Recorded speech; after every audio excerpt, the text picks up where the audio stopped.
So when you first started YouTube and stuff, where would you like what was your head at? Like and I don't know if feel comfortable like talking about that, but Yeah, ask me when did anything. you where was your head at? Where was your head at when you started YouTube, and then when you first saw some, I guess, some progress, were you, how did that feel to you? I think I think the best thing that ever happened to me is that I failed for so long at YouTube. So when it Mm, finally happened, it wasn't like a surprise. And it wasn't like, oh mm, my God, or it wasn't like, oh my God, I'm rich or whatever. It wasn't like that at all. If you ground yourself and you get knowledge, and it's kind of like it's kind of like if you grab some water and you're thirsty and you drink it and you're not thirsty anymore. Are you surprised? You're like, I drank water, it fixes the thirst. So the same thing with the yeah. algorithm on YouTube. If you do things consistently the correct way, eventually you will start to build up a fan base. If you give people value, eventually you will start to build up a fan base. Now, when I first started YouTube, the reason I failed for so long was because A, I didn't understand the algorithm. B, I wasn't really that much of a good storyteller. I didn't really know how to break things down in a very simple way. And C, I was really worried about Hmm. money, honestly. And it was more like, I Hmm. gotta make this video because this video is kind of going viral, so I gotta kind of make money off of this or whatever it is. And I was like, Hmm.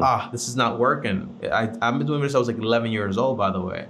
And when I was like, I think 21, 22, I spoke to my fiance, girlfriend then, and I was like, "Yeah, I'm done with this, like this whole thing." And she was like, "Just make videos that you actually enjoy, you know?"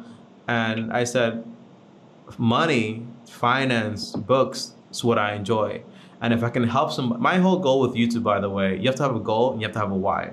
My goal is to, when you watch one of my videos, it can be that video that sparks you to find out more about finances and kind of opens that door to a whole different world that you never understood before.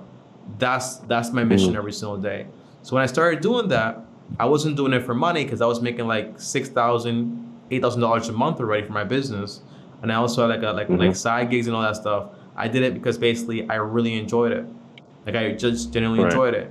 And when it made me money, because I was doing the things the right way and I read books on YouTube. I took courses on YouTube. It's research, right? It's not just like you upload content. It's not that simple. Or else everyone would just be making money on YouTube.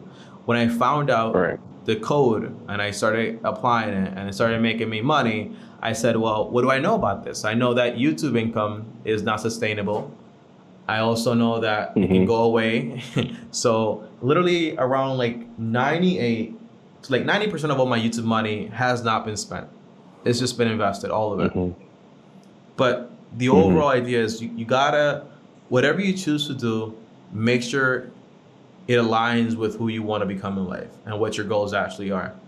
Because there's a lot of people Right. that make a lot of money and are very miserable. And it's not like where people say like, I'd rather be crying in a Lamborghini or than a Toyota. The answer is I I just rather be happy and just be chilling. Right. You know what I mean? So just have both. Does that make sense? Bum bum bum bum ba da ba da ba da ba da ba da ba da ba da ba da ba da ba da ba da ba da ba da ba da ba da. You've got to stop.